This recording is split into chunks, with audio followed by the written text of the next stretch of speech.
Batuketa egiteko zer egin behar da? Faktore komuna atera. Badute faktore komuna, 10 berriru, 10 berlau. Ez dute magnitude horren berdina. Behar dute berdina biak, bestela ezin da atera.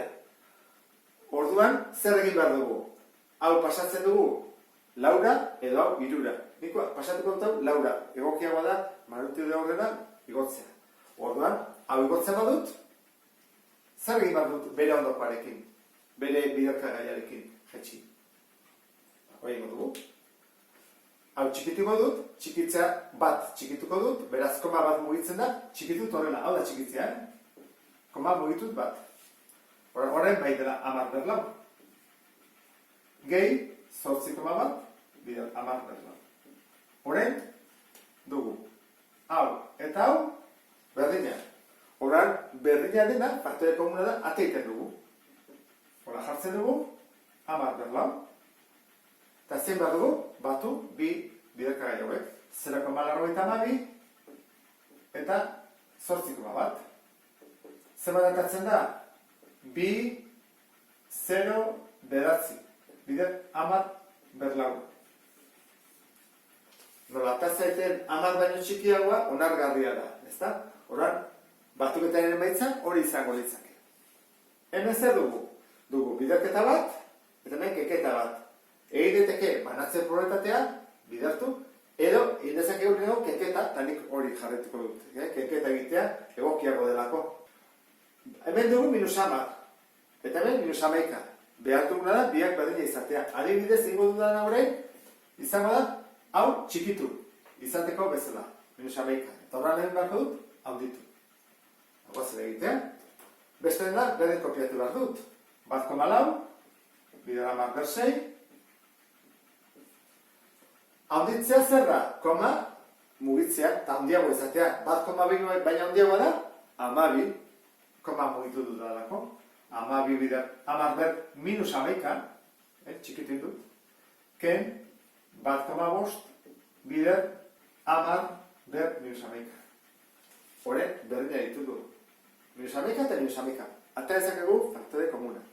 Hora, kopiatuko eta horretik, hau, 1,4 bider 10 ber 6, eta parentesi barruan, egingo dudana da izango da, bi hauek kendu, 12 ken 1,5, eta kanpoan gelditzen da, hau, faktore komuna, bider 10 ber -11.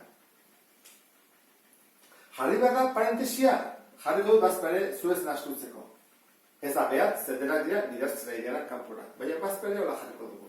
Horan dugu hemen, 1,4 bider 10 ber 6, bider, kenketa egiten dugu, atatzen zaigu 10,5, bider 10 ber 11.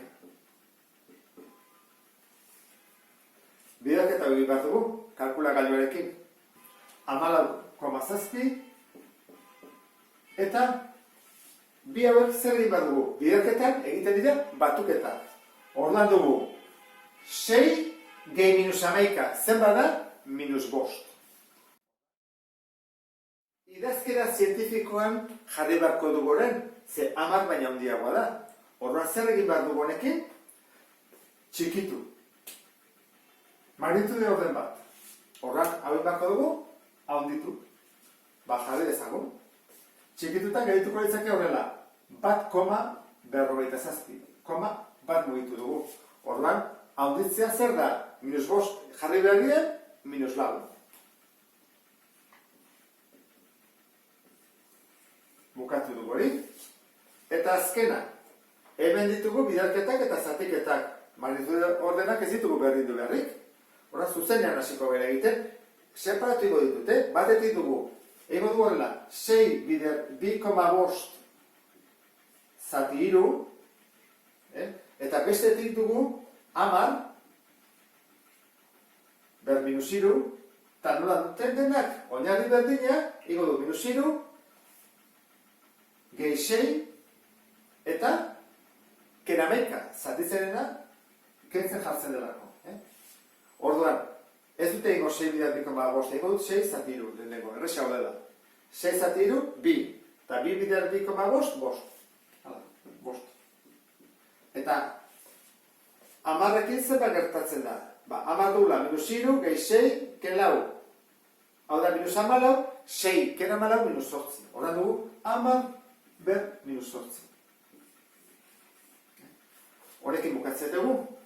Zegoan, ondo dago ekatzita, gogoratu, beti bi faktore ditugu. Aurretik zenbaki bat eta amar artean, eta ondoren amar ber zenbaki bat.